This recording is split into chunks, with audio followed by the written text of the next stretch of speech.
तर आज एमसीसी को जुन हामी कुरा गरिरहेका छौँ यो हामी आफ्नो देशको हितको दृष्टिकोणबाट आफ्नो स्वाधीनता आफ्नो स्वतन्त्रता नेपाली जनताको आफ्नो स्वाभिमानको दृष्टिकोणबाट हामी यो छलफल गरिरहेका छौँ भन्ने मलाई लाग्छ। हुन त यसमा म राजनीति शास्त्रको विद्यार्थी पनि हुँ। अब यसमा यो लोकतन्त्रको कुरा पनि जोड्नु भएको छ, अमेरिकी डेमोक्रेसीको कुरा। त्यसमा कुरा गर्यो भने फेरि यो विषय अन्यत्रै जान्छ। म त्यता अहिले जान चाहन्न। हाम्रो देशको संविधान, हाम्रो कानुन, हाम्रो स्वाधीनता र हाम्रो आफ्नो देशको अखण्डतासँग एकदमै सम्बन्धित भएर आएको मिलेनियम च्यालेन्ज कर्पोरेसनसँगको जुन सम्झौता छ, म त्यो सम्झौतामा मात्रै केन्द्रित रहेर यहाँहरूको समक्ष कुरा राख्न चाहन्छु। किनकि मैले आयोजक साथीहरूसँग कुरा गर्दा मलाई जम्मा 25 मिनट भन्नुभएको थियो, तर यो मिलेनियम च्यालेन्ज कर्पोरेसनसँग सम्बन्धित विषय यति गहन यति विस्तृत छ कि त्यो समयमा मैले प्रस्तुत गर्नुको लागि यहाँ अरू धेरै कुरा गर्न थालेँ भने तपाईँहरूलाई भन्नुपर्ने कुरा नभनेर म यत्तिकै छोड्नुपर्ने अवस्था आउने हुँदा म सिधै विषयमा जान्छु। र यसमा सबभन्दा पहिले तपाईँहरू यहाँ जति सहभागी हुनुहुन्छ साथीहरू, म एउटा कुरा सुरुमा के भन्न चाहन्छु भने मैले बारम्बार यो कुरा विभिन्न ठाउँमा भन्ने गरेको छु। हामी राजनीतिक दल विशेषमा विभिन्न किसिमले विभिन्न दलमा लागेका होला, तर हामी जन्मिँदाखेरि कोही पनि राजनीतिक दलको सदस्य थिएनौँ। सम्झना रहोस् सबैलाई, हामी केवल नेपालमा जन्मेका आमाबाबुका नेपाली मात्र थियौँ। त्यसकारण हाम्रो मातृभूमिको स्वाधीनता कुनै पनि राजनीतिक दल कुनै पनि सरकारका नियम कानुनभन्दा त्यो बलियो छ, माथि हुनुपर्छ। यसमा यहाँहरूको ध्यान जाओस् भनेर म विशेष आग्रह गर्न चाहन्छु। अब म नेपाल सरकार र संयुक्त राज्य अमेरिकी सहयोग निकाय मिलेनियम च्यालेन्ज कर्पोरेसन बीच भएको जुन अनुदान सहायता सम्झौता भनिएको छ, यसका प्रावधानहरू को बारेमा जो हाम्रो राष्ट्रको सार्वभौमसत्ताको विरुद्धमा छन्, हाम्रो नेपालको संविधानको विरुद्धमा छन्, हाम्रो कानुनको विरुद्धमा छन् र नेपाली स्वाधीनता र हाम्रो स्वाभिमानको विरुद्धमा छन्। म ती दफाहरूमा जान चाहन्छु। कतिपय मानिसहरू के भन्छन् भने कहाँ लेखेको छ यस्तो, कहाँ छ यस्तो।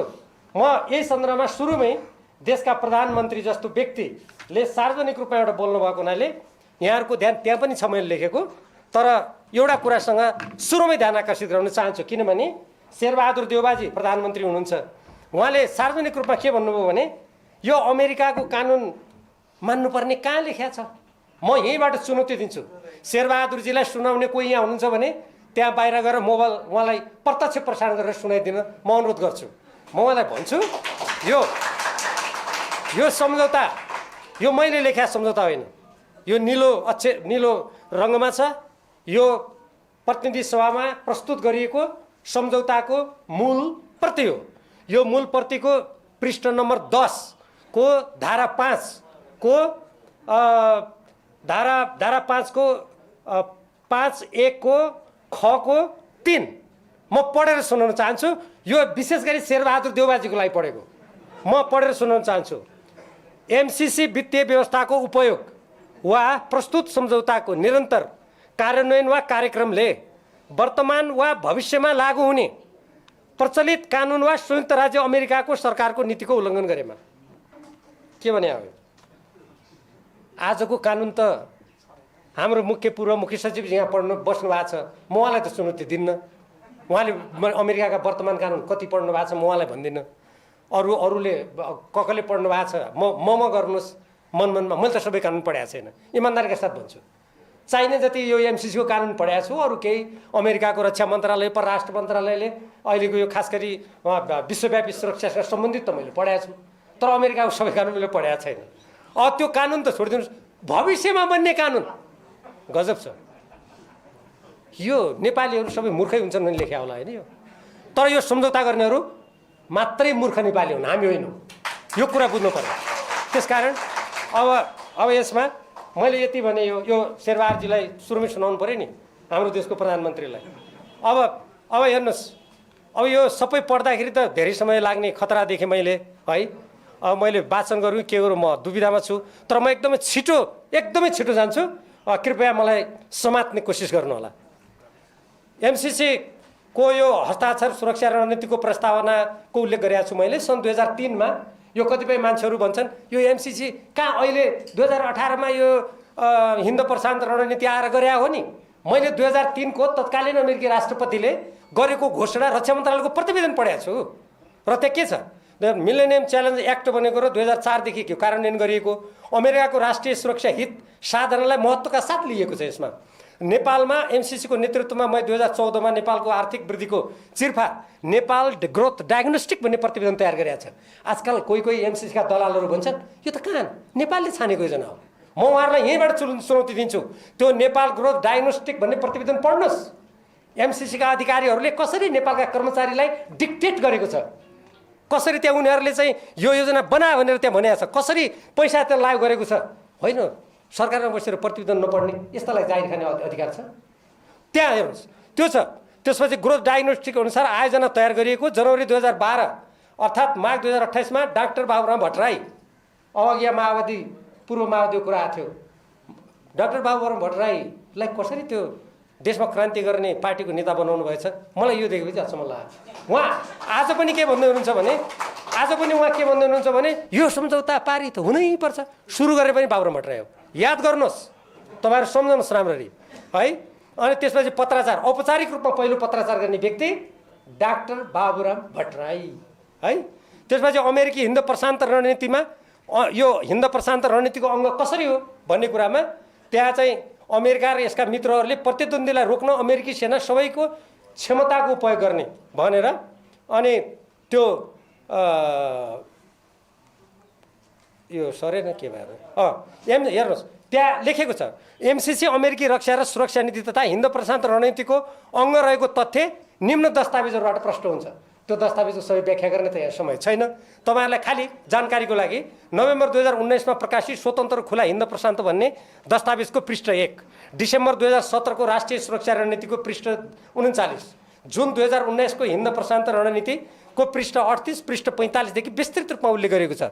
त्यस्तै मई 14, 2019 मा अमेरिकी उपसहायक मन्त्री डेभिड जे रेन्जले प्रष्ट रूपमा भनेका छन् र त्यस्तै अर्को अमेरिकी सहायक राज्य मन्त्री एलिस वेल्सले यो एमसिसी भनेको हिन्द प्रशान्त रणनीतिको अङ्ग हो भनेका छन्। तर मलाई आश्चर्य लाग्छ, नेपालका कोही हामी खुबै विद्वान हौँ, कहाँ पढेका छ भन्ने मान्छेहरू के भन्छन् भने कहाँ यो त एमसिसी अङ्गै होइन।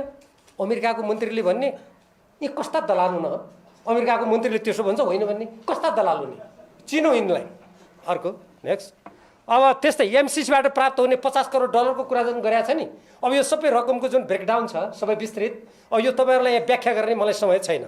तर म यति मात्रै संक्षेपमा भन्छु, यसको लगभग 36-37% मात्रै वास्तविक परियोजनामा खर्च होला। अहिले 5 तारे होटलमा एक एन्ड यतिमा यसको कार्यालय छ। अनि म प्रश्न गर्न चाहन्छु, यो नेपाल सरकारको कार्यालय भन्ने महोदयहरू, नेपाल सरकारको कार्यालय भनेको एक एन्ड यति होटल हो कि सिंहदरबार हो? र त्यहाँ यति धेरै नेपाली तपाईँ हाम्रो राजस्वको खर्च गरिएको छ कि मैले त्यसैले भनेको छु, नेपाली देशभक्त जनताले यो राष्ट्र जोगाउने हो भने सशक्त आन्दोलन गर्नुपर्छ। म त्यसैले भनिरहेको छु। अर्को नेक्स्ट, अब हेर्नुहोस् यसको नेपालको कानुन, हित, स्वाधीनता र सार्वभौमसत्ता, समानता विपरीतका प्रावधानहरू हेर्नुहोस्। अब यी प्रावधानहरू यति धेरै छन्, तपाईँहरूलाई सम्झाउनु पनि गाह्रो, मलाई 25 मिनटमा भन्न पनि गाह्रो। तर म एकदमै छिटो जान्छु। सेप्टेम्बर 14, 2017 मा नेपाली काङ्ग्रेसका अर्थमन्त्री ज्ञानेन्द्र बहादुर कार्की र एमसिसीका कामु प्रमुख कार्यकारी अधिकृत जोनाथन जी नासद्वारा वाशिङटनमा हस्ताक्षर गरियो होइन। अब यो त्यहाँ हस्ताक्षर गरियो। ल तपाईँहरू भन्नुहोस्, यहाँ पूर्व मुख्य सचिव यहाँ हुनुहुन्छ, म पनि राज्यका विभिन्न निकायमा बसेकै मान्छे हुँ। म नेकपा एमालेको विदेश विभागमा सबभन्दा लामो समय काम गर्ने मान्छे मै हुँ, सचिवदेखि सदस्यसम्म। युएन जनरल एसेम्ब्लीमा सम्बोधन गर्नेदेखि लिएर अन्तर्राष्ट्रिय क्षेत्रमा धेरै काम गरेको छु। अनि एउटा मन्त्रीले त्यो काम कर्मचारीसँग हस्ताक्षर गर्छ, अनि यस्ता नालायक मान्छेलाई देश चलाउने अधिकार छ? राष्ट्रको गरिमा, राष्ट्रको कूटनीतिक मर्यादा त्यहीबाट सुरु हुन्छ। यो सम्झौता असमान हो भन्ने कुरा त्यहीबाट सुरु हुन्छ। त्यसपछि हेर्नुहोस्, असमान सम्झौता मैले भनिसकेँ, सार्वभौमिक समानताको सिद्धान्त अनुरूप छैन। यो कतिपय प्रावधानहरूले नेपालको आत्मनिर्णयको अधिकार र स्वाधीनतामा आँच पुर्याएको छ। यो कहाँ पुर्याएको छ? कतिपय मान्छे भन्छन् कहाँ पुर्याएको छ हेर भनेर। म तिनीहरूलाई यहीँबाट भन्न चाहन्छु, तिमीहरू प्रस्तावना पढ। धारा 3 दफा 3.2 छ, धारा 5 को 5.1 र 5.2, धारा 6 ग 6.3 ख, धारा 7 ब्र्याकेटमा 7.1, सम्झौताको अनुसूची 1 ग 1 क ग 2 कार्यान्वयन संहिताको धारा 1 देखि लिएर ती सबै त्यहाँ मैले जति लेखेँ ती सबै पढ विद्वानहरू। जो धारा कहाँ छ यो लेख्या भन्ने त्यहाँ आँखा खोलेर पढ। यदि आँखा कमजोरी छ, पावर पुग्दैन भने चस्मा सम्बन्धी डाक्टरलाई देखाएर उपयुक्त चस्मा लाएर पढ। म त्यो भन्छु। अर्को नेक्स्ट। अब हेर्नुहोस्, आयोजनाको अवधि 5 वर्ष छ नि, यो कहाँ यो असीमित भने 5 वर्षमा योजना बन्छ गइहाल्छ नि। अब हेर्नुहोस् कति ढाँटेको छ त्यसलाई। सम्झौताको धारा 5.5 मा दफाहरू 2.7, 2.8, 3.2, 6, 3.7, 3.8, 5.2, 5.3, 5.4 र 6.4 मा के लेखेको छ? यो आयोजना 5 वर्षपछि पनि असीमित कार्यको लागि रहने। अनि यो 5 वर्षको लागि मात्रै भनेर चिच्याउनेहरू यो पढ्दैनन् कि तपाईँ हामी नेपाली जनतालाई मूर्ख बनाउन खोजिरहेछन्। यिनीहरू पढेका छन् तर तपाईँ हामीलाई मूर्ख बनाउन खोजिरहेका छन्। यिनीहरूको विरुद्धमा सशक्त आवाज उठाउनुहोस्, तब मात्र हुन्छ यो। अर्को अब अर्को हेर्नुहोस् त्यहाँ के भनेको छ। अब यो अर्को यो नेपालको कानुन सम्झौता नेपालको कानुनभन्दा माथि रहने र अमेरिकाको वर्तमान र भविष्यमा बन्ने कानुन मान्नुपर्ने मैले भनिसकेँ। अन्तर्राष्ट्रिय कानुन लागू हुने कहाँ लेखेको छ? धारा 5.5(1) को 351 ख कार्यान्वयन संहिताको धारा 4 दफा 5 अन्तर्राष्ट्रिय कानुन किन लागू हुने? अब कोही मान्छे भन्छन् होइन अरू सम्झौतामा पनि त यो मध्यस्थता कानुन हुन्छ नि, विवाद भयो भने कहिले सिङ्गापुरको कानुन कहिले बेलायतको कानुन लागू हुन्छ नि। कति ढाँटेको। म अन्तर्राष्ट्रिय कानुनको पनि विद्यार्थी हुँ, यहाँ अरू पनि साथीहरू हुनुहुन्छ। मध्यस्थता सम्बन्धी कानुन भनेको के हो भने विवाद भएपछि या त सम्झौता गर्ने देशहरूले त्यो देशको कानुन मान्न तयार भयो भने त्यही देशको कानुनअनुसार विवादको निरूपण हुन्छ। यदि उनीहरूले त्यो मानेन भने एउटा कुनै अर्को निष्पक्ष अर्को कुनै देशको कानुन मानेर त्यहाँ चाहिँ विवाद पऱ्यो भने मुद्दा परेर त्यो देशको कानुनअनुसार त्यो सम्झौताको बारेमा टुङ्गो लाग्छ। तर यहाँ कुनै विवादको कुरा छ र? यहाँ एमसीसँग सम्झौतै भएको छैन, विवादको कुरा छ र? किन लाग्यो अन्तर्राष्ट्रिय कानुन?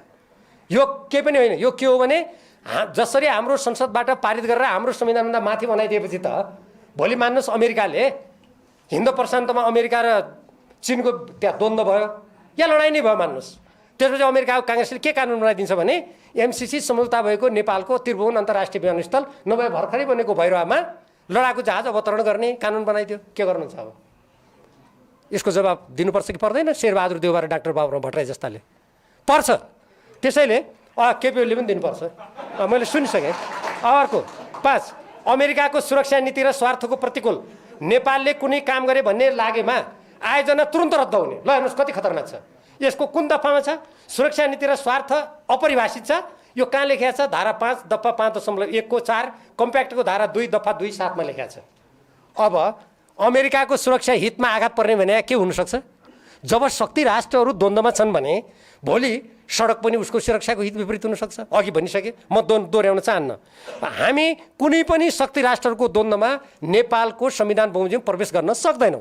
किनभने नेपालको संविधानले हामीलाई के भन्छ भने हामीलाई संयुक्त राष्ट्रसङ्घको बडापत्र, पञ्चशीलका सिद्धान्त र असंलग्नताका मान्यताका आधारमा परराष्ट्र नीति चलाऊ भन्ने हुन्छ। मलाई सम्झना छ, म संविधान मसौदा समितिको पनि सक्रिय सदस्य हुँ। त्यहाँ हामीले यति ठुलो सङ्घर्ष गऱ्यौँ र त्यहाँ के लेख्यौँ हामीले लेख्न सफल भयौँ भने सबै असमान सन्धि सम्झौताहरूको पुनरावलोकन हुनेछ र अब उपरान्त सबै सम्झौताहरू समानताको आधारमा नेपालको राष्ट्रिय हित अनुकूल हुनेछन्। अनि यो चपाएर डाक्टर बाबुराम भट्टराईजी शेरबहादुरजीले खाने चपाउने बेसरी अनि केपीजीले त्यसलाई लगेर संसदमा पस्केर आफ्नो खल्तीमा हाल्ने मिल्छ? अब अर्को, अब अमेरिकाको सुरक्षा नीति र स्वार्थको प्रतिकूल नेपालले कुनै काम गरेको यो मैले भनिसकेँ। आयोजना छनौटको अध्ययन एमसीसीकै नेतृत्वमा भएको मैले अघि भनिसकेँ, नेपाल ग्रोथ डायग्नोस्टिक्स। र त्यसपछि पहिलेको कार्ययोजना परिवर्तन गरी अब यसमा सुन्नुहोस्, पहिले नेपाल विद्युत प्राधिकरणले कसरी गरेको थियो भने यो प्रसारण लाइनको अध्ययन हाम्रो जस्तो तराईमा जुन हाम्रो राजमार्ग छ, हामी आजकल लोकमार्ग भन्छौँ, हाइवे, र त्यो बाटोबाट हाम्रो प्रसारण लाइन लैजाने अनि उत्तर दक्षिण त्यसलाई जोड्ने। कति राम्रो आयोजना थियो। जब यसमा एमसीसी छिर्यो त्यो परिवर्तन गरिदियो। अनि त्यसका दलालहरू आज के भन्छन् भने हामीले छानेको योजना हो नि। कति ढाँटेको। नेपालमा कोही पनि पढाए मान्छे छैन लाग्छ क्या हो तिनीहरूलाई? हेर्नुहोस् त्यो होइन। त्यसपछि अब यो यो सहमति लिएर अब अर्को हेर्नुहोस्, यहाँ अर्को मैले अनुसूचित 2 खण्ड बी भने यो पनि पढेर सुनाउनु लायक छ, किनभने यो नेपालीहरूले बुझ्नुपर्ने छ। हेर्नुहोस्, यो अनुसूची 5 लागू हुनका लागि अतिरिक्त पूर्व शर्तहरू। यो अतिरिक्त पूर्व शर्तको मैले बुँदा नम्बर 7 मा उल्लेख गरेको छु। सुन्नुहोस्, सरकारले एमसीसीलाई सार र रूपमा चित्त बुझ्ने योजना तयार पारी पठाउनु पर्नेछ र त्यस्तो योजना पठाउँदा भारत सरकारले सो योजनाको समर्थन गरेको हुनुपर्नेछ। त्यस्तो योजनाले 1 नयाँ बुटवल अन्तरसीमा गोरखपुर प्रसारण लाइन निर्माणको लागि आवश्यक प्रमुख वित्तीय तथा प्राविधिक कार्ययोजना र 2 सोको परिचालनका लागि आवश्यक सिद्धान्त समेटेको हुनुपर्नेछ। यो 2 पक्षीय सम्झौता हो कि 3 पक्षीय हो कि बहुपक्षीय हो कि त्योभन्दा पनि धेरै पक्षीय हो। यो के भारतको उपग्रह हो हामी? बाबुरामजीलाई जियानमा पढ्या बेला त्यस्तो लागेका छन्, उहाँलाई लागोस्। नेपाल उपग्रह होइन कुनै पनि देशको। केपी ओलीजी र शेरबहादुरलाई लागेका हो भने उपग्रहको प्रधानमन्त्री किन हुने? मुख्य ग्रहकै प्रधानमन्त्री हुनु गए भइगयो नि, यहाँ किन हुने? त्यसकारण नेपाल कुनै पनि देशको उपग्रह होइन। यदि द्विपक्षीय सम्झौता हो भने तेस्रो देशको सहमति लिनुपर्ने कुरा यो सरासर नेपालको सार्वभौम सत्ताको विरुद्धमा छ। अर्को हेर्नु, विद्युत प्रसारण लाइन र आयोजनामा उपयोग हुने भूमिमा एमसिसी को अनिश्चित काल नियन्त्रण हुने। तपाईहरु सबैलाई घोच्यो अलिअलि सुन्नुस्, नेपाल सरकारको नियन्त्रण स्वामित्व नरहने। यसका दलालहरू के भन्छन् भने कहाँ नियन्त्रण लेखेको छ पढ्नुहोस्। कम्प्याक्टको धारा 1 को 1.2 बी आई 1.2 दफा 1.2 बीमा लेखेको छ, पढ्नुहोस् राम्ररी। अनि नेपालमा प्रसारण लाइन बनाउने र त्यसले चर्चेको जमिनमा असीमित रूपमा कुनै कम्पनीको कब्जा हुने भनेपछि नेपाल उपनिवेशकरणको बाटोमा गएन? म तपाईहरुलाई सोध्छु यहीँबाट प्रश्न, तपाईहरु स्वाधीन र स्वतन्त्र नेपालका नागरिक भएर बाँच्न चाहनुहुन्छ कि उपनिवेशीकरण भएको नेपालको नागरिक भएर बाँच्न चाहनुहुन्छ? ल भन्नुस् त, कोही बोल्नै भएन। यदि स्वाधीन भएर स्वतन्त्र नेपालको नागरिक बन्न चाहनुहुन्छ भने यसको विरुद्ध लड्नु बाहेक नेपालीको अगाडि विकल्पै छैन। कि त संसदमा यो बन्द हुनु पर्यो, यो ल्याउनु भएन। नेपाल सरकारले असीमित अधिकार एमसिसी नेपाललाई दिने, असीमित अधिकार। कुनै पनि सार्वभौम राज्यले कुनै पनि एउटा कम्पनीलाई आफ्नो अधिकार दिँदैन, दिन मिल्दैन। उले चाहिँ आफ्नो नीति नियम कानुन बमोजिम सीमित अधिकारको प्रयोग गर्न मात्रै दिन्छ राज्यले, आफ्नै देशको संस्थालाई पनि दिँदैन। तपाईलाई थाहा होला, विद्युत प्राधिकरणले कुनै काम गर्नु पर्यो भने त्यसलाई कानुन कसले बनाएर दिन्छ? राज्यले बनाएर दिन्छ हैन, संसदले बनाउँछ। र त्यसले एउटा आफ्नो भित्री विनियम चाहिँ त्यसले बनाउन सक्छ, तर त्यसले नियमावली बनाउनु पर्यो भने पनि क्याबिनेटमा पठाउनु पर्छ, हो कि हैन? अनि आफ्नै देशको संस्थालाई असीमित अधिकार नदिने अब एमसिसीलाई नेपाल सरकारले असीमित अधिकार दिन्छ। अनि नेपालको स्वाधीनता जोगिन्छ? सोच्नुहोस्, सरकारले कुनै नीति निर्देशन दिन र अनुगमन समेत गर्न नपाउने, नेपालको कानुनमा त्यस्तो गर्न पाउने व्यवस्था छैन। एमसिसी अमेरिकाको नियन्त्रण र निर्देशनमा चल्ने, एमसिसीले नेपाल सरकारलाई समेत सुझाव सल्लाह दिएर त्यसलाई नेपालले मान्नै पर्ने। हाम्रा सुझाव मान्नु नपर्ने। म त प्रतिनिधि सभाको सदस्य पनि हुँ होइन, जितेरै आएको नि। मेरो सुझाव मान्नु, राजीनामा मेरो दिएको छैन, तपाईँलाई गलत। तपाईँ यति पुरानो सूचना दिएर यहाँ बस्ने मान्छेले एमसिसीको विरुद्ध के लड्नु होला? त्यसकारण त्यो हेर्नु है, त्यो यो नेपालको कानुनमा त्यस्तो गर्न पाउने व्यवस्था छैन। र यो एमसिसी अमेरिकाको नियन्त्रण र निर्देशनमा चल्ने, सुझाव मान्नै पर्ने उसले दिएको। र यो कहाँ लेखिया छ भन्ने कुरा त्यहाँ बुँदा लेखिसकेँ, त्यहाँ लेखिया छ, म नपढौँ होला, समय धेरै लाग्छ। तपाईँ हेर्नुहोस् त्यहाँ बुँदा मैले धेरै लेखेको छु, त्यहाँ धारा धारा मैले अकाट्य रूपमा लेखेको छु। मैले शेरबहादुर देउवाजी, केपी ओलीजी र जो जीहरू राज्य चलाउने छन्, पुष्पकमल दाहालजी, माधव नेपालजी, जो जीहरू हुनुहुन्छ, यदि उहाँहरू बहस गर्न चाहनुहुन्छ भने टुनी खेलमा जाउँ, योभन्दा धेरै क्यामेरा राखौँ, म यो सम्झौताका धारा राख्छु, उहाँहरू त्यसको जवाब दिनुहोस्, म बहस गर्छु। अब हेर्नुहोस्, आयोजनाको सञ्चालन, नियन्त्रण, व्यवस्थापन तथा सुपरिवेक्षण सम्बन्धी अधिकार एमसिसीमा रहने र उसले नीति निर्देशन एमसिसीले एमसिए नेपाल मार्फत दिने। त्यो कति बुँदामा छ त्यहाँ लेखिसकेँ, म त्यो दोहोऱ्याउन।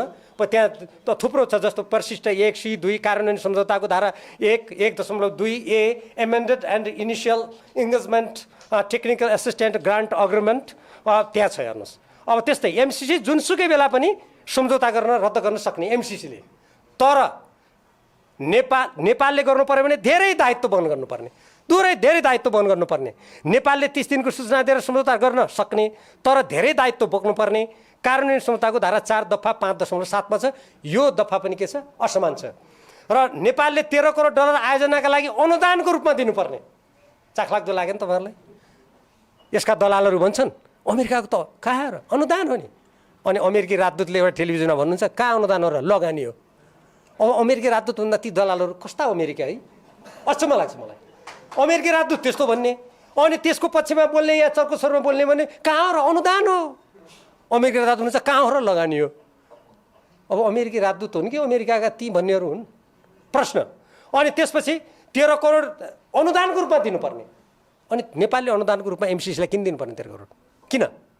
अनि बौद्धिक सम्पत्तिमा एमसिसीको असीमित र एकलौटी अधिकार हुने, असीमित र एकलौटी, त्यसमा अरू थुप्रै विश्लेषणहरू जोडिएको छ होइन? सम्झौताको यो कहाँ छ भन्ने कुरा सम्झौताको धारा 3 दफा 323 कार्यान्वयन सम्झौताको धारा 2 दफा 2.12 ए अनुसूची 4 ए। हेर्नुहोस् यस्तो छ। अब त्यसपछि आयोजनामा रद्द भएमा नेपालले रकम फिर्ता पाउने प्रावधान छैन। फेरि 13 करोड डलर नेपालले अनुदान दिनुपर्ने। कथम कता चाहिँ काम गर्दा गर्दै अरू देशमा तपाईँहरूले यो कतिको तपाईँहरू हेर्नुहुन्छ, आन्दोलनमा लागेका साथीहरूले पक्कै पनि हेर्नु होला भने विश्वास हो। हेर्नु भएको छैन भने पनि कहिलेकाहीँ सेयर गर्नु। हेर्नुहोस् मैले भर्खर यो डाउनलोड गरेर ल्याएको, यसमा 6 पृष्ठ छन्। यो 6 पृष्ठमा अहिले कुन कुन देशमा एमसिसीको स्थिति कस्तो छ भन्ने कुरा यहाँ लेखेको छ। तपाईँहरू इन्टरनेटमा गएर एमसिसीको अहिलेको वर्तमान स्थिति के छ, कहाँ कुन कुन देशमा भन्यो भने तपाईँहरू यो डाउनलोड गरेर प्रिन्ट गर्न सक्नुहुन्छ। म यो त्यहाँ सम्बन्धी मैले यो किन तपाईँहरूलाई पढेर 2-4 कुरा सुनाउन चाहेको, म ऱ्यान्डमली सुनाउँछु बिचबिचको छानेर, सबै देशको नाउँ भन्दैन। कस्ता देश छन् यसमा सुन्नुहोस्, अल्बानिया, बुर्किना फासो, एल सल्भाडोर, म बिचबिचको पढेर सुनाउँछु है, सबै पढेर सुनाउनु। होन्डुरस, मेडागास्कर, मालवी, मलावी, नेपाल भइगयो, फिलिपिन्समा अमेरिकी सैनिक अखाडा छ। त्यसपछि साओ टोमे एन्ड प्रिन्सिपे, श्रीलङ्का हो, श्रीलङ्काले त्यसलाई डिस्कन्टिन्यू गरिदिइसक्यो, अस्वीकार गरिसक्यो, रद्द भइसक्यो। त्यसपछि टोगो, उक्रेन, भानुआटु, नेपाल पनि भानुआटु भएछ अब होइन, त्यो तहमा गयो। सबै द्वन्द्व वा ठुला देशहरूको नियन्त्रणमा कुनै न कुनै प्रभावमा भएका देशहरू मात्रै छ यो। मैले एमसिसीको आधिकारिक वेबसाइटबाट भर्खरै तपाईँहरूको यहाँ आउने भएर आज बिहान मैले कम्प्युटरबाट निकालेको यो त्यस सम्बन्धी अलिकति थाहा कस्तो देशलाई लागेका छन् भन्ने कुरा। हाम्रा नेताहरू जो यसलाई पारित गराउन लागेका छन् उनीहरू नेपाललाई कहाँ खसाल्न खोज्दैछन्? पृथ्वीनारायण शाहले एकीकरण गरेरदेखि नेपाल कहिले पनि कुनै पनि देशको अधीनमा गएको छैन। यद्यपि हामीले विभिन्न किल्लाहरूमा अङ्ग्रेजसँग हार्यौँ, केही भूमि गुमायौँ, तर आफ्नो स्वाधीनता गुमाएका छैनौँ। याद गरौँ, कयौँ देशहरू जसले स्वाधीनता गुमाएका छन्, जो उपनिवेश भएका छन्, जसको प्राकृतिक साधन स्रोत ठुला साम्राज्यवादी देशहरूले एकलौटी लुटेका छन्, ती देशहरूमध्ये यो सूचीमा भएका देशहरू धेरै छन् होइन, यो छ। अब त्यसपछि आयोजनाको अनि अर्को के छ, एमसिए खातामा यो ब्याज आउँछ नि, यसबाट रकम, त्यो ब्याज कहाँ जम्मा हुन्छ? एमसीको खातामा। अनुदानमा त्यस्तो हुन्छ? आयोजनाको प्रतीक चिन्ह एमसिसीको हुने। हाम्रो तपाईँले देख्नुभयो होला सबै आयोजनामा नेपाल सरकारको लोगो हुन्छ नि। कुनै सडक बनायो भने नेपाल सरकारको मन्त्रालय हुन्छ, लोगो राखेको हुन्छ। यदि अरू देशले सहयोग गरे भने कहिलेकाहीँ हात मिलाएर 2 देशको झन्डा राखेको हुन्छ होइन। तर यो आयोजनामा नेपाल सरकारको लोगो हुँदैन, एमसिसीको मात्रै लोगो हुन्छ। अनि नेपालको परियोजना हो यो प्रतीक चिन्ह। यसले आयोजना नेपालको नभए एमसिसीको भएको भन्ने अर्थ लाग्छ। यो कार्यान्वयन सम्झौताको धारा त्यतिमा छ। आयोजनामा नेपाल सरकारका कुनै निकायलाई संलग्न गराउनु परे एमसिसीको स्वीकृति लिनुपर्ने। कस्तो देश हो यो? हाम्रो देशमा आयोजना आउने अनि आयोजनामा कर्मचारी खटाउनु पर्यो भने एमसिसीको स्वीकृति लिनुपर्ने। आयोजनाको सञ्चालनमा रहने नागरिक समाज, गैर सरकारी संस्थाका प्रतिनिधिहरूको छनौट नेपाल सरकारले गर्न नपाउने, एमसिसीले तोकेको प्रक्रियाबाट हुने। यो पनि मैले दफा त्यहाँ लेखेको छु। सम्झौतामा कुनै संशोधन गर्नुपर्ने भए नेपालको संसद तथा कुनै पनि प्रशासनिक प्रक्रियामा लैजानु नपर्ने। एकदम खतरनाक। संशोधन त जहिले गर्दै पनि भयो। सम्झौता अनुमोदन गर्न संसदमा लाने, पछि त्यसको संशोधन गर्नु पर्यो भने कहीँ लानु नपर्ने। एमसिए नेपालले एमसिसीको स्वीकृतिमा बैठक नै नगरी सो कार्यान्वयन गर्न सक्ने, एमसिए नेपालको बैठकै नगरेर गर्न सक्ने। एमसिसीले चाहेको जुनसुकै कुरा सम्झौतामा सहजै रहन सक्ने र त्यसबारे नेपाल सरकार र जनताले जानकारी पाउन नसक्ने। सम्झौताका कति धारामा छ मैले त्यहाँ लेखेको छु। सम्झौता अनुमोदनका लागि प्रतिनिधि सभामा विचाराधीन रहेको अवस्थामा सम्झौताको एउटा प्रावधानमा रहेको ऊर्जा मन्त्रालयको नाम समेत हटाउने गरी संशोधन गर्न अर्थ मन्त्रालय र एमसिसीको बीच पत्राचार भई अर्थमन्त्रीले प्रतिनिधि सभाको विशेषाधिकारको हनन गरेको समेत घटना घटिसक्यो। युवराज खतिवडाजीले अर्थमन्त्री रहँदा त्यसको एउटा धारा प्रावधान संसदमा अनुमोदनको लागि सम्झौता पेश भएको छ। उहाँले सम्झौता गरेर अमेरिकालाई पत्र पठाएर संशोधन गरिदिनु भयो। कस्तो लाग्यो तपाईँहरूलाई? केपी ओलीजीका विश्वास पात्र हुन् क्यार उहाँ होइन? अर्को नेपाल सरकारले सबै आन्तरिक शर्तहरू पुरा गरेको पत्र एमसिसीले पठाएपछि समझौता लागू हुने। ल हेर्नुहोस् कति खतरनाक। नेपालको संसदले अनुमोदन गरेपछि समझौता लागू हुने भनेको छ होइन। संसदले अनुमोदन गरिसकेपछि पनि फेरि उहाँ हजुरलाई पत्र लेख्नु पर्यो, हजुर हामीले सबै पुरा गऱ्यौँ अब कसो गरौँ भनेर लेख्नु पर्यो। अनि उता एमसिसीले ठिक गरिस् बाबु भनेपछि बल्ल लागू हुन्छ। अनि हाम्रो संसदको अस्तित्व के भयो, हाम्रो सार्वभौम सत्ता के भयो? नेपालको संसदबाट अनुमोदन हुने कुरा एकातिर छ भने अर्कोतिर त्यसभन्दा माथि एमसिसीको स्वीकृति पत्रलाई राखिएको लज्जास्पद कुरा यहाँ छ। विद्युत उत्पादन वितरण र महसुल निर्धारण एउटा स्वतन्त्र निकाय र कम्पनीको जिम्मा लगाउने प्रावधान राखेको त्यस्तो कम्पनी स्वदेशी विदेशी सरकारी वा निजी कस्तो हुने भन्ने कुरामा मौनता। विद्युत प्रसारण लाइनको सञ्चालन कसले कसरी गर्ने हो भन्ने उल्लेख नगरिएको। विस्तृत परियोजना प्रतिवेदन माग्दा उपलब्ध नगराइएको। पत्र पठाइयो, माग्यो, दिइएन। नेक्स्ट, आयोजना साझेदारको बारेमा स्पष्ट नखुलाइएको। त्यहाँ आयोजना साझेदार ल्याइनेछ भनेको छ। अब को देश कसरी के लिएर आउने हो थाहा छैन। साझेदारबारे एमसिसीको स्वीकृति हुनुपर्ने र यसमा पुनरावलोकन गर्ने अधिकार पनि एमसिसीमा राखिएको। नेपाल सरकारको निर्णयाधिकारलाई सीमित पारिएको र सरकारले कुनै निर्देशन दिन नसक्ने, नीति निर्णय गर्न नसक्ने। एमसिए नेपाल एमसिसी प्रति उत्तरदायी हुने यस्तो व्यवस्था कहाँ छ? यदि कुनै महानुभावले तपाईँ भीमरावले यत्तिकै बोलिस् भन्नुहुन्छ भने त्यहाँ लेखेको छु नि मैले धारा, त्यो पढ्नु उहाँलाई सुझाव दिदिनु होला है। तपाईँहरू कसैले त्यो बोल्यो भने फोन गरेर भनिदिनु होला, उहाँले धारा यो लेख्नु भएको थियो त्यहाँ भनेर। त्यहाँ हेर्नुहोस् धारा कति छन्। एमसिसीको कारण कुनै क्षतिपूर्ति दिनुपर्ने अवस्था आएमा नेपाल सरकारले तिर्नुपर्ने। क्या गजब! नेपाल सरकारले अनुगमन गर्न नपाउने, मर्मत गर्न नपाउने, हेर्न नपाउने, तर नोक्सान भयो भने तपाईँ हामीले तिरेको करबाट ढुकुटीबाट नेपाल सरकारले क्षतिपूर्ति दिने। क्या समान सम्झौता गरेछ होइन ज्ञानेन्द्र बहादुर कार्कीले? लाज पनि लाग्दैन है जनतालाई यस्तो भन्न।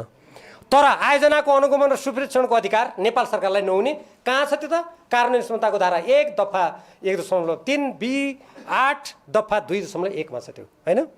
आयोजनाका कर्मचारी एमसिए नेपालले नियुक्त गर्ने। नियुक्त हुने व्यक्तिको नागरिकता कुन देशको हो भने हेर्न नपाइने। विदेशीहरूलाई निर्वाध प्रवेशाज्ञा दिनुपर्ने। तपाईँहरू अमेरिका त जानुभयो होला कतिपय, त्यहाँको त्यो प्रवेशद्वारमा अर्थात् कुनै देशमा जानुभयो होला, भारतै जानुभयो होला, त्यो देशकोले यो कुन देशको नागरिक हो के हो भनेर हेर्न पाउँछ होइन सार्वभौम देशले। नेपालले एमसिसी कर्मचारीको हेर्न नपाउने। हामीलाई त सम्झौतामा हस्ताक्षर गर्दै उपनिवेशका जनता बनाउन खोजिसक्यो। बुझ्नुहोस् कुरा। अर्को, ठेकापट्टा कार्यान्वयन निर्देशिका हेरफेर आदेश नियमावली आदिका बारेमा एमसिसीको पूर्वलिखित स्वीकृति हुनुपर्ने।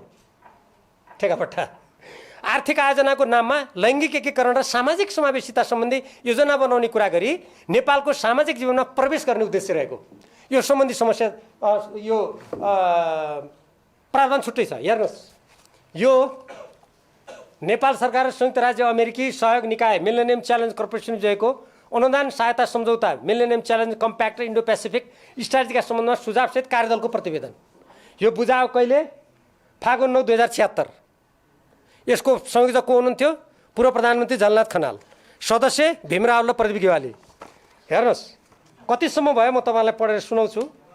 यो यसमा थुप्रै अरू गोप्य कुराहरू कसरी छन् र मान्छेले पढेकै छैन। तपाईँहरूले कार्यान्वयन सम्झौता कतिले पढ्नु भएको छ? हात उठाउनुहोस् त। छैन, एकजनाले पनि छैन। तपाईँहरूले यो सम्झौता कतिले पढ्नु भएको छ? हात उठाउनुहोस्। कसैले छैन। के आन्दोलन गर्नुहुन्छ? बजारमा नपाए मलाई भन्नुहोस् न, इमेल पठाइदिन्छु। म सांसद हुँ नि, तपाईँका सांसद होला नि जिल्लाका, माग्नुहोस् तिनीहरूसँग। यदि तिनले दिन मान्दैनन् भने तिमीहरूलाई किन मत दिएको भनेर प्रश्न गर्नुहोस् न। त्यति त तपाईँमा हुनु पर्यो नि, नत्र कसरी जोगिन्छ हो यो देशको स्वाधीनता? पिर लाग्ने भयो यहाँ त।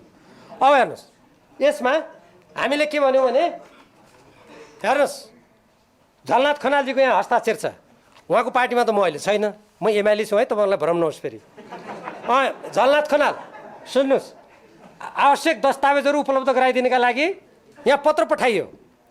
झलनाथ खनालजीको सही हेर्नुहोस्, यहाँ के माग्यौँ सम्झौता? एमसिसी सम्झौता अन्तर्गत निर्माण हुने विद्युत प्रसारण लाइन र सडक मर्मतको विस्तृत परियोजना प्रतिवेदन दिनुहोस्। जब कार्यदल बनिएको छ सत्ताधारी दलको 2/3 नजिकको सरकारको होइन, अनि माग्यौँ।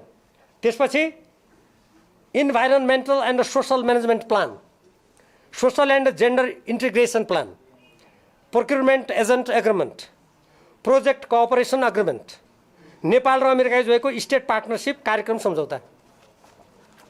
झलनाथ खनालजी त मभन्दा धेरै ठुलो नेता होइन, प्रधानमन्त्री भइसक्या। उहाँले हस्ताक्षर गरेर हामीले माग्दाखेरि म जसको सदस्य थिएँ, नेपाल कम्युनिस्ट पार्टी नेकपाको थाई कमिटीको सदस्य, पूर्व प्रधानमन्त्री झलनाथ खनाल सचिवालयको सदस्यलाई ती दस्तावेज दिएन। आजसम्म हाम्रो हातमा छैनन्। थाहा पाउनुहोस्, यदि त्यहाँ कुनै गडबडी छैन भने किन नदिएको? यो प्रश्न मलाई लाग्छ सञ्चार माध्यमबाट सोझै गइरह होला जनतामा। आर्थिक आयोजनाको नाममा लैङ्गिक एकीकरण मैले जुन भने त्यो मैले यहाँ जोडेँ त्यसलाई। एमसिए नेपालको बोर्ड नेपाल सरकारबाट स्वतन्त्र हुने। यहाँ कर्मचारी कसैले यो अमेरिकाको अलिकति यो जसरी पनि लिनुपर्छ भन्ने केही तर्क दिनेहरूले के भन्छन् भने होइन, एमसिए नेपालको कार्यालय छ नि, हाम्रा अर्थ सचिव त्यसका प्रमुख हुनुहुन्छ। अर्थ सचिवलाई त उहाँ एकाडेमी यति पुर्याइसक्यो होटलमा, के का अर्थ सचिव? त्यो बोर्ड नेपाल सरकारबाट स्वतन्त्र हुने, त्यसको निर्णय न्यायालय बाहेक कुनै सरकारी निकायले पुनरावलोकन गर्न नसक्ने, बोर्डले नियम तथा निर्देशिका दस्तावेजहरू एमसिसीको स्वीकृति लिएर संशोधन गर्न सक्ने, नेपाल सरकारको यसमा भूमिका नरहने। अनि त्यो बोर्ड नेपाल सरकारको अन्तर्गत भयो त? यदि नेपाल सरकारका कुनै मुख्य सचिव मन्त्रीलाई अलमल छ भने म कानुनको विद्यार्थी हुँ, मेरो कानुनी सल्लाह लिए हुन्छ नि, म दिन्छु नि के हुन्छ भन्ने कुरा। अर्को, आयोजनाको लागि आवश्यक सामग्रीको प्राप्ति अमेरिकी सङ्घीय कानुन बमोजिम एमसिसीले गर्ने होइन। अमेरिका हो कि नेपाल हो? यो कि नेपालका मान्छे धेरै अमेरिका जान चाहन्छन् भने नेपाललाई नै अमेरिका बनाइदिउँ भने ठाने हो कि? अनुदानको व्यवस्थापन, नियन्त्रण तथा निकास सम्बन्धी सम्पूर्ण अधिकार समेत एमसिसीमा निहित हुने। कार्यान्वयन सम्झौताको बुँदा दफा यति। एमसिसीका बहालवाला र भूतपूर्व कर्मचारीहरू सम्झौताका गर्नुपर्ने तर नगरिएका कार्यबाट सिर्जना हुने क्षतिबाट पूर्ण रूपमा उन्मुक्त रहने। कूटनीतिमा के हुन्छ भने कूटनीतिक उन्मुक्ति भनेको त्यो जो कूटनीतिक प्रावधान बमोजिम नेपाल आएका कर्मचारी हुन् उनीहरूलाई त्यो कूटनीतिक उन्मुक्ति मात्रै हुन्छ। उनीहरूले अपराध गरेमा वा उनीहरूले गर्नुपर्ने कर्तव्य नगरेमा उनीहरू त्यो कानुन आकर्षित हुन्छ त्यहाँ। तर एमसिसीका कर्मचारीहरूलाई कूटनीतिक उन्मुक्ति मात्रै होइन, नेपालमा कुनै आपराधिक घटना घटायो भने पनि उनीहरूलाई उन्मुक्ति छ र त्यसमा उनीहरूलाई कसैले छुन सक्दैन। र उनीहरूले कूटनीतिक मान्यता अनुरूप उन्मुक्ति हुन सक्ने भए पनि सम्झौता अनुरूप गर्नुपर्ने काम नगरी नेपाललाई क्षति पुग्ने कार्य गर्दा समेत नेपालको कानुनले नछुने।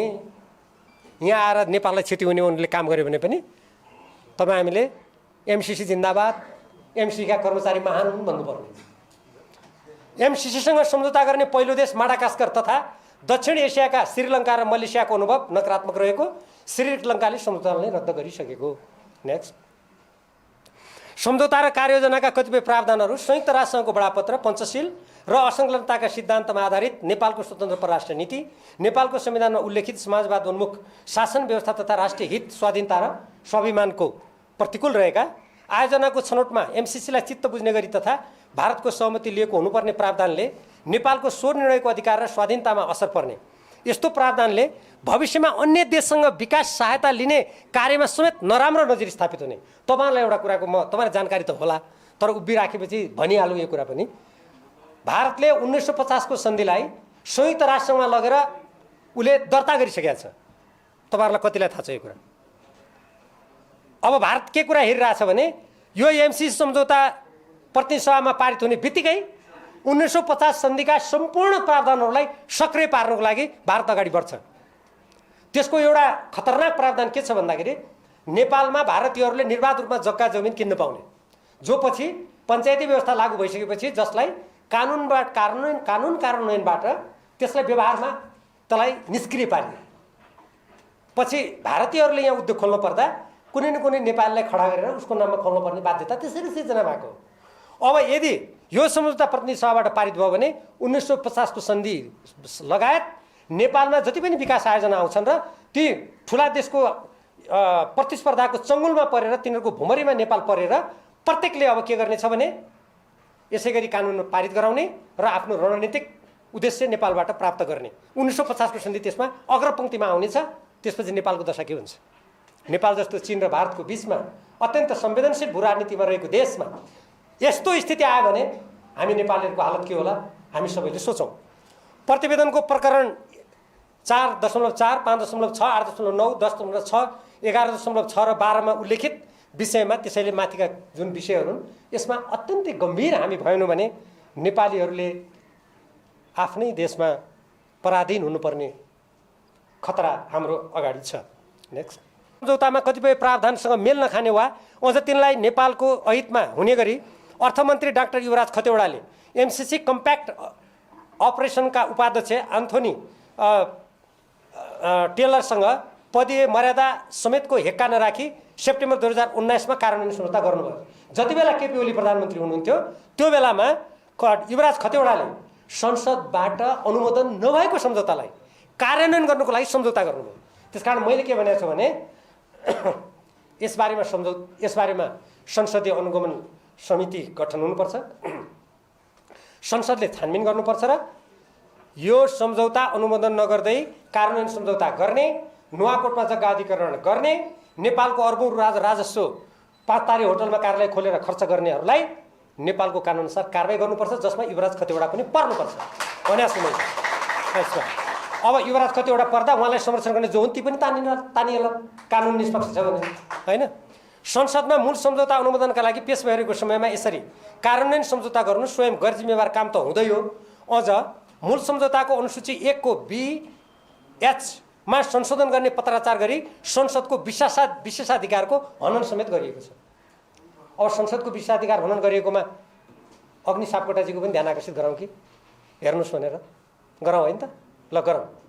33 खर्च कटौतीको कुरा गर्ने सरकारले एमसिसीको कार्यालय मैले भनिसकेँ 5 तारिक राखेर नदोहोर्याउँ। एमसिसीको सम्झौता अनुरूप विद्युत नियमन आयोग नियमावलीको नियम 39मा हेर्नुहोस् कसरी मसिनो ढङ्गले अघि हाम्रो डाक्टर परसाईले त्यहाँ अलिकति पुँजीवादको व्याख्या गर्नुभएको थियो, त्योसँग यो सम्बन्धित छ। हेर्नुहोस् के लेखेको छ त्यहाँ, के भन्छ? एमसिसीको सम्झौता अनुरूप विद्युत नियम आयोग नियमावलीको नियम 39मा त्यो नियम विद्युत नियम आयोग नेपाल सरकारले बनाउँछ। त्यो आयोगको सदस्यले खुला समाज, खुला राजनीति, उदार अर्थनीति बमोजिमको सोच र व्यवहार आत्मसात गरेको हुनुपर्ने उसको योग्यता कस्तो लाग्यो तपाईँहरूलाई? नेपालको संविधानमा लेखेको छ समाजवाद उन्मुख व्यवस्थामा जाने, अनि यो सम्झौतामा लेखेर कानुन बनाउँछ यो सरकारले उदारवादमा जाने। यही हो राष्ट्रपतिको गद्दारी भनेको, यही हो। यसको कुनै यस्तो गद्दारीको आँखा सिङ कान पुच्छर परबाट हुँदैन, यस्तै कुरा हुन्छ, ठ्याक्क चिन्नुपर्छ। त्यसैले अब यसमा उदारवाद र नव उदारवाद यसमा वकालत गर्नेहरूलाई मात्रै यो एमसिसीको योजना दिने भनेको छ। अब मिल्यो त नेपालको संविधानसँग? नेपालको संविधान भन्छ समाजवाद उन्मुखमा जाने, कुनै कसैको गठबन्धनमा नजाने। अनि एमसिसी सम्झौतामा यो एमसिए एक्ट जुन छ उसको एमसिसी सम्बन्धी ऐन जुन छ उसले भन्छ उदारवाद र नव उदारवादी सिद्धान्त मान्ने देशलाई मात्रै दिने। मिल्यो त? नेपालको संविधानले समाजवाद जाने भन्छ, उसले एमसिसी सम्झौताले भन्छ नव उदारवादमा जाऊ। नव उदारवाद त अमेरिकामै असफल भइसक्यो, नेपालका कुरा के गर्ने? नेक्स्ट अर्को। अब हेर्नुहोस्, अब पत्राचारबाट सम्झौता संशोधन हुने कुप्रचार, यति त मैले भने यो सम्झौताको बारेमा। अलिकति राजनीतिक पछिल्लो राजनीतिक गठबन्धन सरकार आएपछि शेरबहादुर देउबाजीले हल्ला गर्नु होइन, एमसिसीलाई पत्र पठाउने, प्रश्नहरू पठाएर त्यसको जवाब प्राप्त गर्ने। क्या राम्रो जवाब आयो, आहा आनन्द आयो। यो नेपालमा यति लामो कानुनी एउटा पृष्ठभूमि भएको देश छ। यो सभ्यताको दृष्टिकोणले नेपाल विश्वकै अति प्राचीन सभ्यता मध्येको देश हो। नेपालको झन्डा तेस्रो पुरानो झन्डा हो विश्वमा, तेस्रो पुरानो झन्डा, याद गरौँ। अब एमसिसीसँगको सम्झौताका सम्बन्धमा उठेका विषयहरूमध्ये केही विषयमा नेपाल सरकारको तर्फबाट पत्रचार गरिएको छ, अनि उताबाट गजब जवाब आएको छ भने यो नेपाली जनतालाई मूर्ख सम्झने महामूर्खीय विचार हो। कसरी हो भने यो सम्झौता, म कानुनको पनि विद्यार्थी हुँ, हाम्रो यहाँ वास्तुलाजी पनि कानुनकै विद्यार्थी होइन, तपाईँ होइन। हेर्नुहोस्, कुनै पनि उहाँ यहाँ हुनुहुन्छ नि, म एकराजी हुनुहुन्छ, त एकराजी भन्नुपर्ने धर्मजी भन्यो मैले। उहाँलाई पहिलेदेखि चिन्छु नि म एकराजीलाई कानुनमा, उहाँ संविधान बनाउनेलाई पनि बहस हुन्थ्यो उहाँसँग मेरो। अब हेर्नुहोस्, यो सम्झौता जुन छ नि, यो सम्झौता कुनै पनि सम्झौता औपचारिक रूपमा दुई देशका प्रतिनिधि बसेर यो संशोधन गर्ने भनेर बैठक पुस्तिकामा सहमति गरेर अनि त्यसलाई औपचारिक रूप नदिएर पत्रबाट कुनै पनि सम्झौता संशोधन हुँदैन है, बुझिराख्नुहोस्।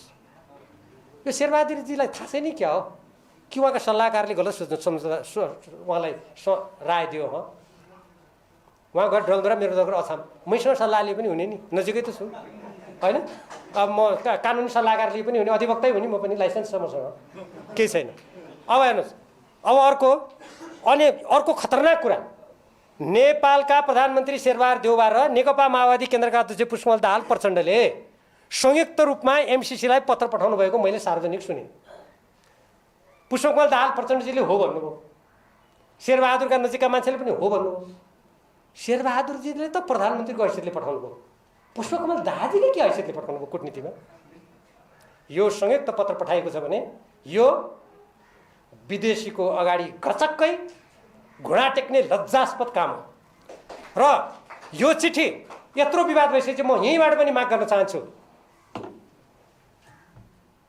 प्रधानमन्त्री शेरबहादुर देउवाजी नेकपा माओवादी केन्द्रका पुष्पकमल दाहाल प्रचण्डजी तपाईहरु दुईजनाले अमेरिकालाई के पत्र लेख्नु भएको छ नेपाली जनतालाई तुरुन्तै त्यो पत्र सार्वजनिक गरेर जानकारी दिनुस् दिनुहुन्न भने तपाईहरु जनविरोधी व्यक्ति हो म त्यहीबाट पत्र लुकाउन पाइन्छ यत्रो बहस भएको सम्झौताको बारेमा पत्र गोप्य राख्न पाइन्छ यदि उहाँले पत्र ठिकै लेख्नु भएको छ भने किन सार्वजनिक नगरे किन नगरेको किन नदिएको मलाई त दिनुस् म संसदको सदस्य र अन्तर्राष्ट्रिय सम्बन्ध समितिको पनि सदस्य हुँ जनताले चुनेरै पठाएको तपाईँ पनि चुनेर पठाएको म पनि चुनेर पठाएको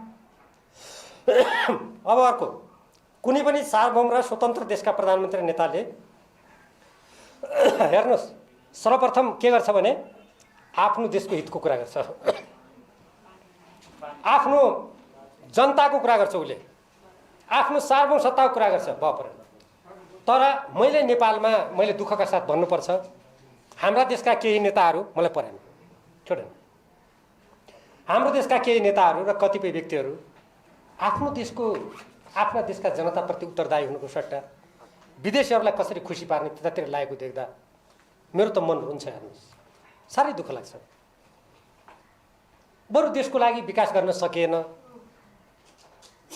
आफ्नो योग्यता राम्ररी प्रदर्शन गर्न सकिएन त्यो नसकिन सक्छ मान्छेको ज्ञानको सीमा हुन्छ कसैको पनि कोही मान्छे असीमित रूपमा ज्ञानी हुँदैन त्यो भयो तर आफ्नो देशको हितको कुरा पहिले गर्नु पर्यो नि एउटा अनुदानको बारेमा त्यो अनुदान लिने कि नलिने यत्रो बहस कुनै पनि देशले गर्दैन हेर्नुहोस् म त लज्जाले मेरो त शिर निहुरिन्छ एउटा देशको 50 करोडको कुरामा कोही कोही मान्छे भन्छन् विकास विरोधी हो भीमराव यो कुरा गर्ने विकास विरोधी मलाई आश्चर्य लाग्छ एउटै एनसीएल कम्पनीले 74 अर्ब रुपियाँ कर नतिरेर अहिले वाशिङटनमा मुद्दा छ तपाईलाई कतिको थाहा छ महालेखा परीक्षकको प्रतिवेदन पढ्नुहोस् अहिले स्थानीय निकायमा ब्रह्म लुट मचेको छ ब्रह्म लुट एउटा सामान्य एउटा चाहिँ गाविसको अध्यक्षले लाखका कुरा गर्दैन अहिले सम्पत्ति जोड्ने करोडका कुरा गर्छ महालेखा प्रतिवेदन पढ्नुहोस् मैले त्यतिकै भने हाम्रो देशको आफ्नो साधन स्रोतको हिफाजत नगर्ने अनि 50 करोड कसैको डलरमा आफ्नो देशको स्वाधीनता स्वतन्त्रतालाई दाउमा राख्न मिल्छ मैले साहित्यिक रूपमा भन्ने गरेको छु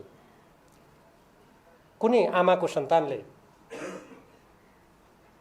म सुनको सिंहासनमा बस्छु त्यो सुनको सिंहासनमा बसेर मेरी आमाको चिरहरण म हेर्छु भन्न सक्छ 50 करोड डलरमा नेपालको स्वाधीनता खत्तम पार्ने कुरा आफ्नो आमाको चिरहरण गरे जस्तै हो यो बुझ्नु अर्को अब मैले यो देशको अरबौं रकम र स्रोतको सुरक्षा तथा सदुपयोग नगर्ने तर विकासको बहानामा देशको सार्वभौम सत्ता र स्वाधीनतामा आँच पुर्याउने कुरा कदापि देशभक्त नेपालीहरूले मान्नु हुँदैन र यसमा तपाईहरुले अवश्य पनि यो अन्तर्क्रिया कार्य त्यो उद्देश्यले गर्नुभयो होला अर्को अब एमसीसी मार्फत प्राप्त हुने रकम 5 वर्षमा प्रत्येक वर्ष मैले अघि भनिहालेँ त्यो जम्मा 10 अर्ब रुपियाँ हो नेपालले अहिले मात्र हेर्नुस् यो भन्दा अगाडि यो वर्ष त दिएन सांसदहरूलाई विकासको नाममा 6 अर्ब रुपियाँ दिएको थियो मैले नेताहरूलाई भने हजुर यो 6 अर्ब रुपियाँ कटाइदिउँ न सांसदको बनाउँ प्रसारणलाई आफै तर त्यो कुरा उहाँहरू सुन्नुहुन्न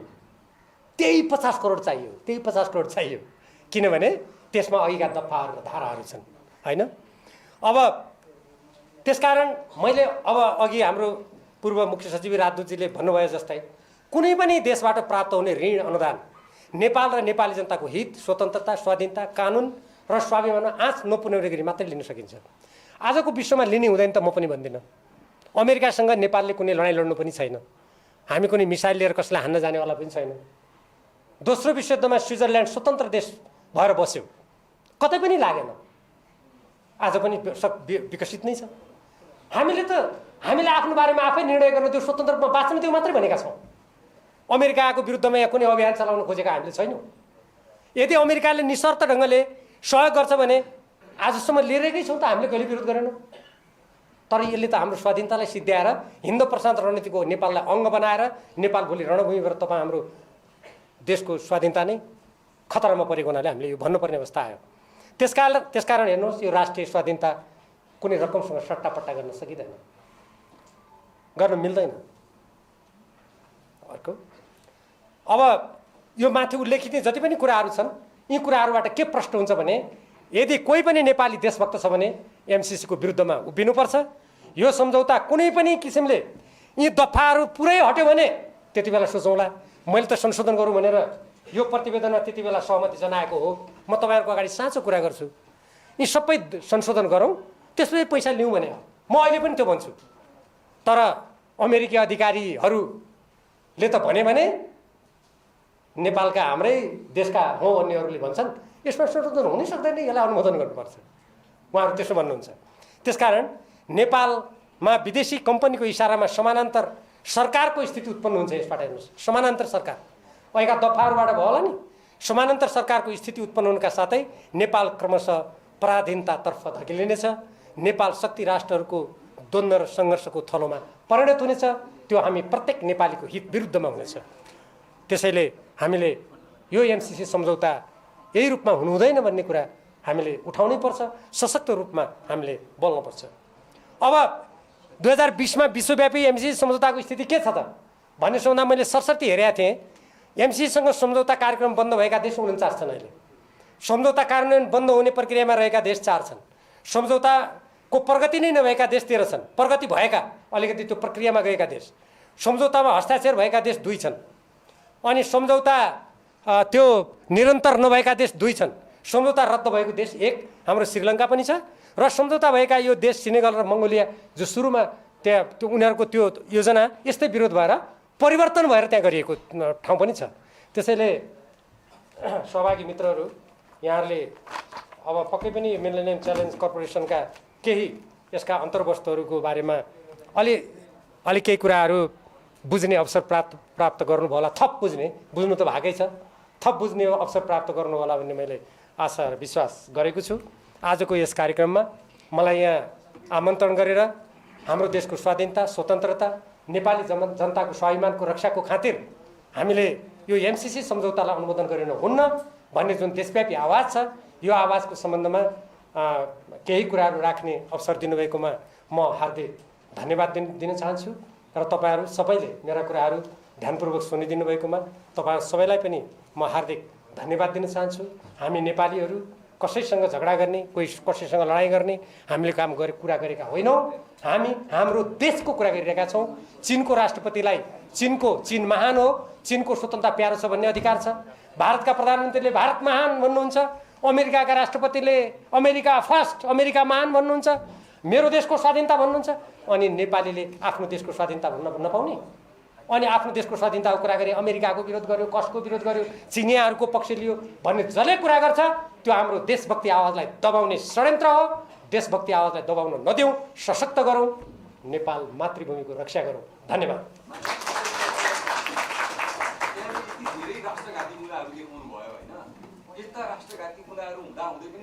किन दिनुहुन्छ उहाँलाई सोध्नुहोस्, यदि त्यस्तो दिएको हो भने गलत हो। धन्यवाद।